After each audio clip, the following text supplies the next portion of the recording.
All right, the market is officially open, and we're seeing a lot of green on the screen. It's slightly up, about 55 points right now, and we're going to dive into what's happening right now a little bit more with Pete Tuchman. Again, he is the Einstein of Wall Street. So, Pete, it's looking positive right now. You know what? It's really positive. We've had a great week after two really fragile weeks in the market, right at the end of August, beginning of September. This week, we've had 4 solid up days, irrespective of the economic data coming in, which was sort of mixed at best. We've had 4 really good days, so it feels like the bulls are definitely back in charge. So what are the key takeaways here? What should investors be on alert for? Look, we obviously have a lot going on next week. It's Fed Day, right? We're going to hear whether the Fed's going to cut interest rates. Cut interest rates by 25 or 50 basis points. Right now, it's an 80% chance of 25 and a 40% chance of 50. The 25 will sort of maybe priced in a little bit to the rally we've seen this week.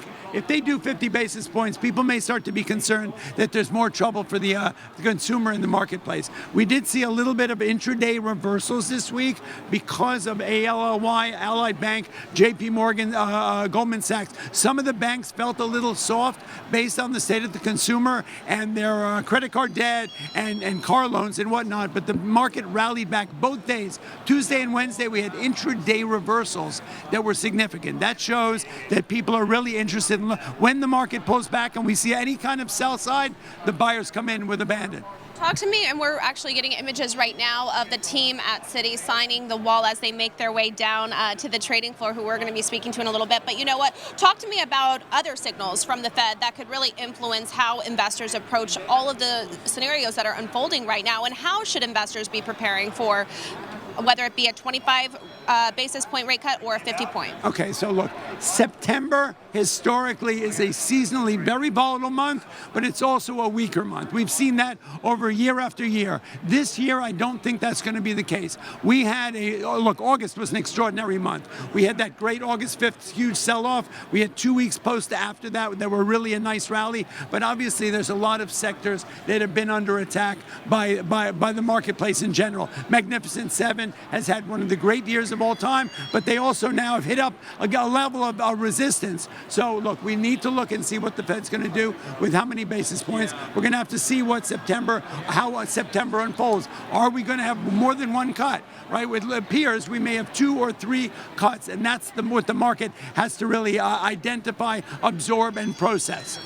Talk to me about some of the sectors or assets that are most vulnerable and how it's going to be impacted when the Fed decision comes out. I mean, what's the buzz on the floor? You're here every day, you're working with this, so talk to me.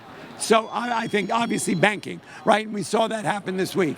Out of nowhere this week, ALLY came out and made a report that we are seeing the consumer in a bit of more trouble than anybody was willing to admit. And what ended up happening was it was not just ALLY, it's sort of like the baby with the bathwater. You saw Goldman Sachs, JP Morgan, Wells Fargo. The whole sector of banking got super weak very quickly, and they sold the stock off 6-7%. That's a big deal for the banks. So obviously banks are the biggest sector that will be affected by interest rate cuts.